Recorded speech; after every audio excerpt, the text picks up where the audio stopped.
تمام علومی که بشر به اون رسیده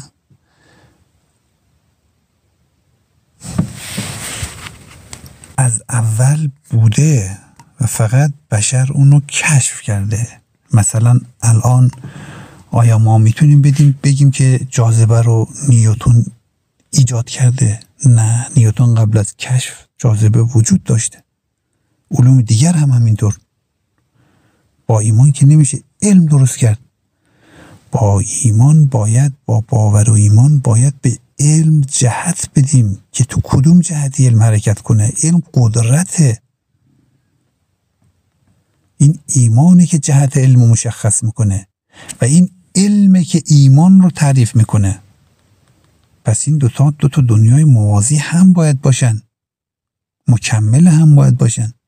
هم ایران هم آمریکا اشتباه میکنن، مسیر رو بیراهه میرن. به والله این راه حل داره، این قابل حله. از این دیدگاه نگاه کنیم ایران و آمریکا خیلی به هم نزدیکن و من قطعا میدونم که در آینده در موازات هم، در کنار هم و مکمل هم خواهند شد. ایران و آمریکا خیلی دیر نیست، چون علم به لبه پرتگاه رسیده. علم بدون الهیات می شود جنایت هایی که در اقصا نقاط جهان داره انجام میشه و الهیات بدون علم هم فساد و بی‌نظمی و راندها و انواع و اقسام جرایم دیگه‌ای که تو ایران اتفاق میفته یا هر کشور دین مدار یا اسلامی، هر دوتا دارن بیراه میرن. این علم و ایمان باید آشتی داده بشه.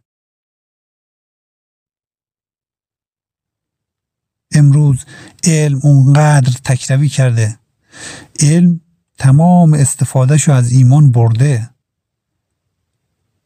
تمام پیشرفت‌هاشو کرده، با تمام پیشرفت‌هایی که تا کنون علم انجام داده و تکروی یک طرفه اومده که شده فرهنگ غالب کشورهای غربی و الان اونها به بنبست رسیدن، میفهمن، میدونن که یه جای کار ایراد داره و ایراد اینجاست که اونها خیلی بهتر از ما میدونن.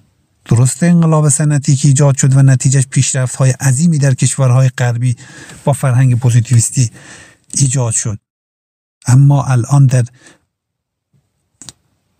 عیان شده برای همه که اونها با مشکلات بسیار بیشتر از ما دست و پنجه نرم میکنه و ما هم مشکلات زیادی داریم.